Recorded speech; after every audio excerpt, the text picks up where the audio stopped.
ये तो 4 मई से लगातार आ रही है। 4 मई को पहली हत्या हुई थी तृणमूल कांग्रेस के पोल एजेंट की। ये बुलडोजर गरज रहे हैं, हुंकार भरते दिखाई दे रहे हैं, जय श्री राम के नारे चल रहे हैं, महिलाओं की बाकायदा हुटिंग हो रही है, तृणमूल कांग्रेस के कार्यकर्ताओं को पीटा जा रहा है। ये तस्वीरें तो पिछले 3 दिन से सर्क्यूलेटेड है। हम किस लिए हाथ पर हाथ रख के बैठे हुए थे पिछले 3 दिन से?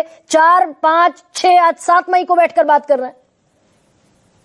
देखिए गरिमा जी, ये अंत की जो छटपटाहट होती है ये वो है टीएमसी की। हाँ। जो टीएमसी कोशिश कर रही है कि पूरे बंगाल के अंदर ये भय पैदा करने के लिए कि आज एनडीए की सरकार आ गई है, उसके बावजूद वहां पे हिंसा हो रही है, ये कोशिश बस लगभग अपने अंत पे है। जैसे ही एक बार वहां पे शपथ ग्रहण समारोह होगा, उसके बाद जितने टीएमसी के गुंडे वहां पे गुंडाई करने की कोशिश कर रहे हैं, हाँ। सबको उल्टा तब लटका तक के ये जो हत्याएं हो रही हैं रोहित अग्रवाल, तब तक इन हत्याओं की, ये 5 हत्याओं की जिम्मेदारी किसकी है? जो लोग पीटे जा रहे हैं, जो दुकानें तोड़ी जा रही हैं, तब तक इसकी जिम्मेदारी किसकी है?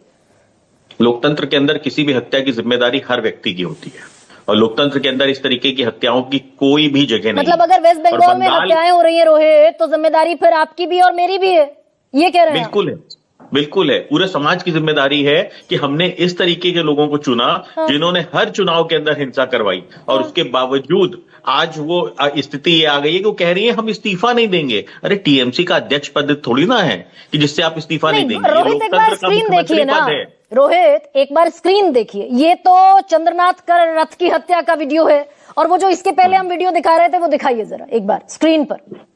1 सेकेंड रोहित, थोड़ा सबसे बड़ा सवाल की स्क्रीन देखकर बताइए। ये सीआरपीएफ के जवान खड़े हुए हैं, ये जो पत्थरबाजी चल रही है, ये 5 मई की तस्वीरें हैं।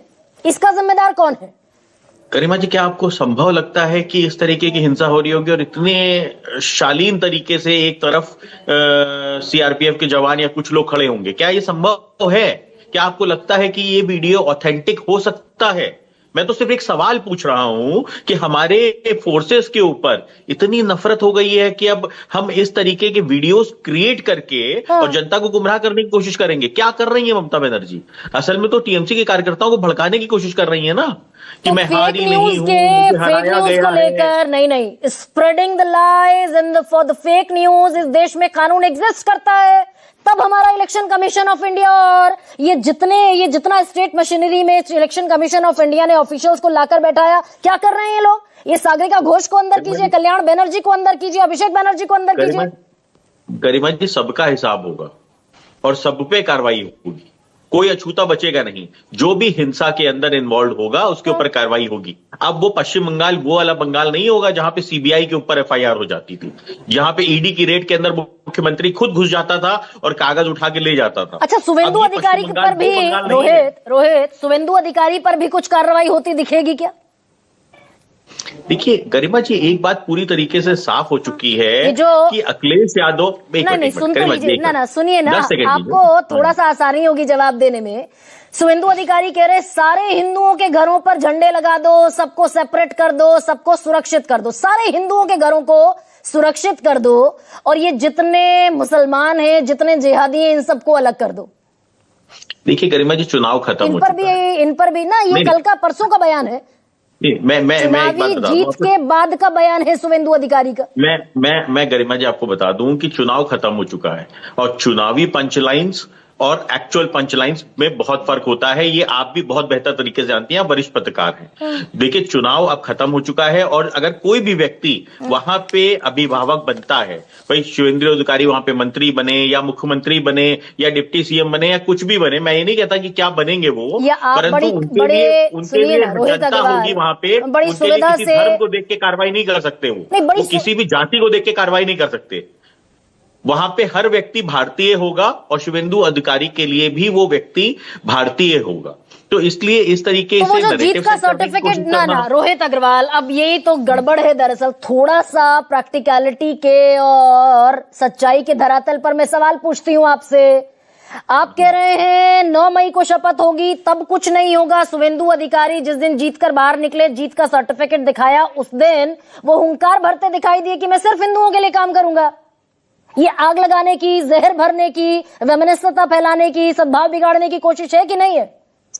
गरिमा जी, क्या ये संभव हो सकता है? क्या आपको लगता है कि कोई भी व्यक्ति सिर्फ किसी एक धर्म के वोट से जीत के आ सकता है या किसी एक जाति के वोट से जीत के आ सकता है? जब सबका विश्वास होता है तभी सबका साथ होता है, और ये संभव ही नहीं है। देखिए, ये चुनावी पंचलाइन तो हो सकती है, फिर आप थोड़ा सा फिर थोड़े से फैक्ट्स को डिस्टॉर्ट कर रहे हैं। सच्चाई नहीं हो सकती है। रोहित अग्रवाल बाकायदा शुवेंदु अधिकारी ने पब्लिक फोरम पर कहा, सारे मुसलमान वोट तृणमूल कांग्रेस को गए एक तरफा और सारे हिंदू लोगों ने मुझे जिताया, सिर्फ हिंदू लोगों ने मुझे जिताया। ये शुवेंदु अधिकारी कह रहे हैं। ये उनका व्यक्तिगत बयान हो सकता है, पर शुवेंदु अधिकारी as a candidate of Bharatiya Janata party ये बयान एक्सेप्ट नहीं कर सकता मैं।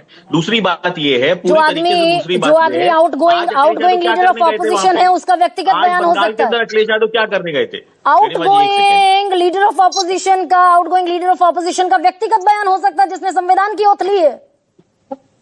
अरे, इस देश में सब कुछ हो सकता है गरिमा जी। एक बात मुझे बताइए, जब अखिलेश यादव बंगाल जा सकते हैं बंगाल को जलाने के लिए, और उनको जिस व्यक्ति की कल रात में हत्या हुई है उसकी मां से मिलने का समय नहीं मिला, वो सिर्फ ममता बनर्जी को शॉल उड़ाने गए थे। अरे भाई, किस चीज का आप शॉल उड़ा रहे हैं उनको? कौन सी उन्होंने जीत वहां पे जो है झंडा गाड़ दिया है जिसके लिए आप उनको शॉल उड़ा के सम्मानित करने का काम कर रहे हैं? एक सेकंड रोहित अग्रवाल, ये भारत, आप कह रहे हैं ये भारत है और यहाँ सब कुछ हो सकता है। यशोवर्धन झा आजाद, यहाँ एक outgoing leader of opposition, West Bengal जैसे क्रूशियल स्टेट में जहां हिंसा का बाकायदा इतिहास रहा हो, वो पब्लिक डोमेन में खड़ा होकर कह सकता है कि सारे हिंदुओं के घर सुरक्षित कर दो, झंडे लगा दो सारे हिंदुओं के घरों पर, और सारे मुसलमानों को, सारे जिहादियों को अलग कर दो।